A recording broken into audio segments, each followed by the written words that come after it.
Sebuah keluarga terdiri dari suami, istri, anak berumur 6 tahun, dan kakek yang telah renta. Begitu rentanya sehingga tangannya selalu gemetaran bila memegang sesuatu sehingga berantakan. Hal ini mendatangkan kejengkelan suami istri tersebut. Tidak jarang mereka mengomel dan marah-marah melihat hal tersebut. Itulah sebabnya mereka membuatkan meja kayu dan menempatkan meja kayu itu di pojok rumah sebagai tempat si kakek itu makan, agar tidak mengganggu suasana saat mereka sedang makan.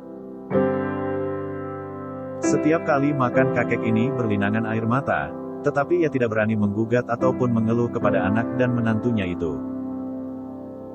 Suatu ketika suami istri ini tertarik melihat apa yang dilakukan oleh anak mereka.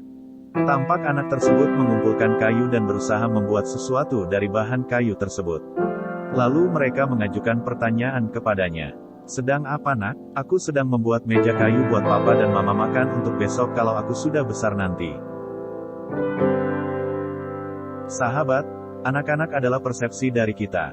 Mata mereka akan selalu mengamati, telinga mereka akan selalu menyimak, dan pikiran mereka akan selalu mencerna setiap hal yang kita lakukan. Sadarilah bahwa untuk merekalah kita akan selalu belajar, bahwa berbuat baik pada orang lain adalah sama halnya dengan tabungan masa depan kita.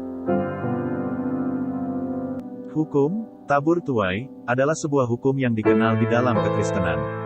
Hukum ini sudah disuarakan bahkan dari zaman Perjanjian Lama sebelum Masehi. Orang yang menabur kecurangan akan menuai bencana, Amsal 22 ayat 8a. Atau di dalam Perjanjian Baru, Galatia 6 ayat 7. Karena apa yang ditabur orang, itu juga yang akan dituainya. Prinsip yang sering disamakan dengan karma ini, juga bisa dilihat secara universal dengan mengabaikan prinsip teologis tentunya. Hal ini dapat kita jabarkan dengan sederhana, dengan apa yang kita alami dalam keseharian. Dalam kondisi normal, seorang yang menanam padi, pada akhirnya akan menuai padi, bukan gandum, apalagi berlian. Dalam kondisi normal, seorang yang memelihara ikan di kolam, pada akhirnya akan panen ikan, bukan panen udang. Atau, orang yang melompat akan naik sedangkan orang yang terjun akan turun, dan seterusnya.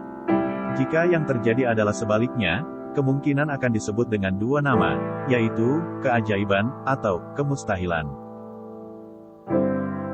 Kita adalah anak. Sebagaimana layaknya seorang anak, sejak dilahirkan kita sudah mendapat kasih sayang orang tua. Setiap hari kita dibesarkan dengan kasih sayang dan perhatian. Kita mematuhi perintah orang tua, kita melakukan hal-hal yang menyenangkan hati mereka, bukan karena mengharapkan imbalan, melainkan sebagai bentuk ucapan terima kasih kita atas segala kebaikan, segala kerja keras dan pengorbanan yang telah mereka lakukan untuk kita. Seberapa keras pun kita berusaha menyenangkan hati orang tua, tidak akan menentukan besaran perhatian dan kasih sayang yang akan mereka berikan kepada kita. Di antara anak dan orang tua juga tidak pernah ada kontrak yang mengatur tentang hal itu.